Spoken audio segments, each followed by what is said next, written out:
CC rice. CC rice ఇది. Okay, CC rice. ఇదంతా CC rice. ఎంత ఇదంతా? ఎన్ని కేజీలు? ఇదంతా మనకి తెలీదు. 15 ఒక 20 బస్తాలు అవ్వచ్చు. 20 బస్తాలు.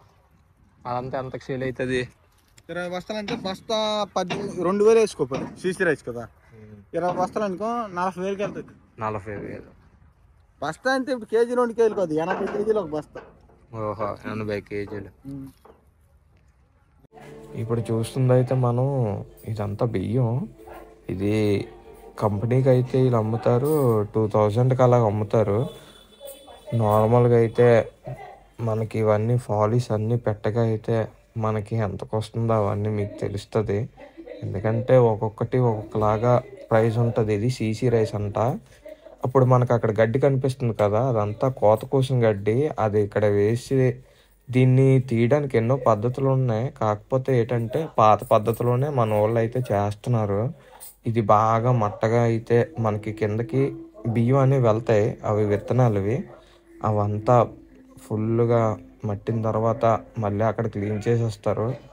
ఇదైతే నైట్ చేశారు, క్లీనింగ్ అంతా చేసేస్తారు. అలానే మనకి లాస్ట్ వరకు అది మట్టి డివైడ్ చేసి మొత్తం అంతా ఫుల్గా అయితే ఎంతవరకు అంటే చేశారు, ఒక 130 దాకా చేశారు. అదిగో కనిపిస్తున్నాయి కదా ఇప్పుడు మనకి. అదంతా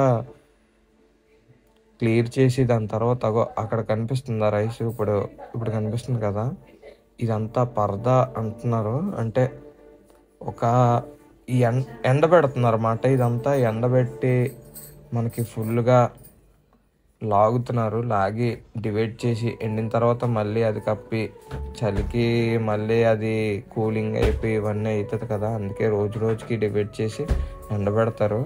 ఈ రైస్ అంతా తీసుకోవడానికి ఒక 15 రోజులు అలా పడుతుంది.